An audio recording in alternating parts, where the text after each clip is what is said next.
Hi friends, ಅಮ್ಮನ ಕೈ ರುಚಿಗೆ ಸ್ವಾಗತ. ಮಶ್ರೂಮ್ ಕರಿ ಮಾಡೋದು ಹೇಗೆ ಅಂತ ನೋಡೋಣ. ಚಪಾತಿ ಜೊತೆಗೆ ತುಂಬಾ ಚೆನ್ನಾಗಿರುತ್ತೆ, ದೋಸೆ ಜೊತೆಗೂ ಅಷ್ಟೇ. ತುಂಬ ಸಿಂಪಲ್ಲಾಗೆ ಮಾಡ್ಕೊಳ್ಬೋದು, ಈಸಿಯಾಗಿ. ಯಾವ ರೀತಿ ಮಾಡೋದು ಅಂತ ನೋಡೋಣ. ನೋಡಿ, ಸ್ಟವ್ ಮೇಲೆ ಒಂದು ಬಾಣಲೆ ಇಟ್ಕೊಂಡು ಸ್ವಲ್ಪ ಎಣ್ಣೆ ಹಾಕ್ಕೊಳ್ಬೇಕು. ಎಣ್ಣೆ ಏನು ತುಂಬ ಹಾಕೋದೇನು ಬೇಡ. ನಾನಿಲ್ಲಿ 2 ಈರುಳ್ಳಿ ಹಾಕ್ತಾಯಿದ್ದೀನಿ, ಸಣ್ಣದಾಗಿ ಕಟ್ ಮಾಡಿರೋವಂಥದ್ದು.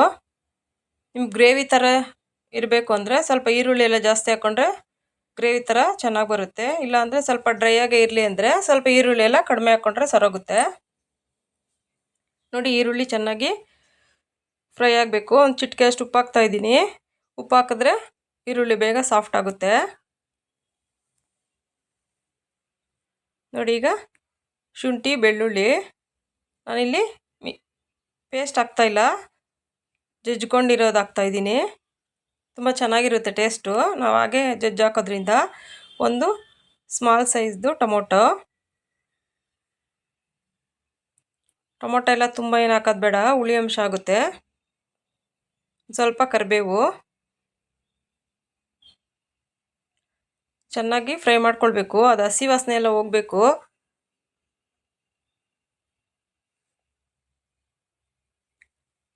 ನೋಡಿ, ಈಗ ಆಗಿದೆ. ನೋಡಿ, ಇಲ್ಲಿ ಮಶ್ರೂಮು ನಾನು 200 ಗ್ರಾಮ್ ಅಷ್ಟು ಮಶ್ರೂಮ್ನ ಚೆನ್ನಾಗಿ ತೊಳೆದು ಕಟ್ ಮಾಡಿ ಇಟ್ಕೊಂಡಿದ್ದೀನಿ. ಈಗ ಮಶ್ರೂಮ್ ಹಾಕಿ ಈ ಥರ ಫ್ರೈ ಮಾಡ್ಕೊಳ್ಬೇಕು. ತುಂಬ ಚೆನ್ನಾಗಿರುತ್ತೆ ಟೇಸ್ಟ್ ಅಂತೂ. ನೀವು ಚಿಕನ್ ಮಟನ್ ಏನು ತಿನ್ನಲ್ಲ ಅನ್ನೋರು ಆರಾಮ್ಸೆ ಮಾಡ್ಕೊಳ್ಬೋದು. ಒಂದು ಚಿಟಿಕೆ ಅಷ್ಟು ಅರಿಶಿನ,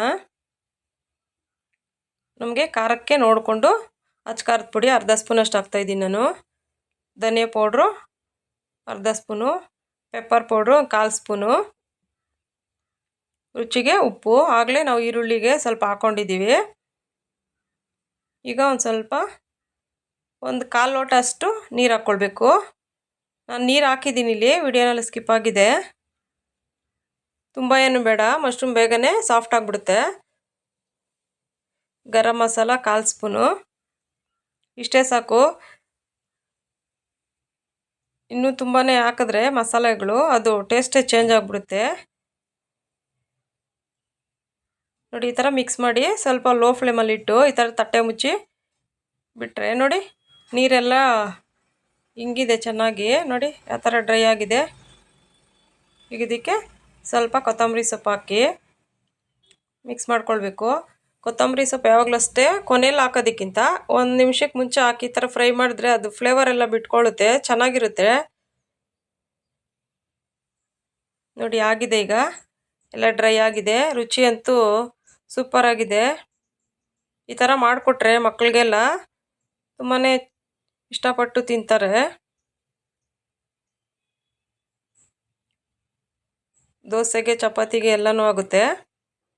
ನೋಡಿ, ಈಗ ರೆಡಿ ಆಯಿತು.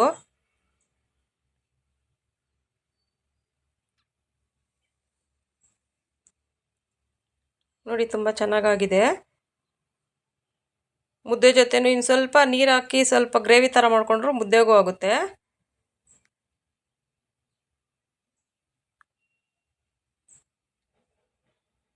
ಒಮ್ಮೆ ಈ ಮೆಥಡ್ನಲ್ಲಿ ಟ್ರೈ ಮಾಡಿ ನೋಡಿ, ಇಷ್ಟ ಆಗುತ್ತೆ. Thank you friends.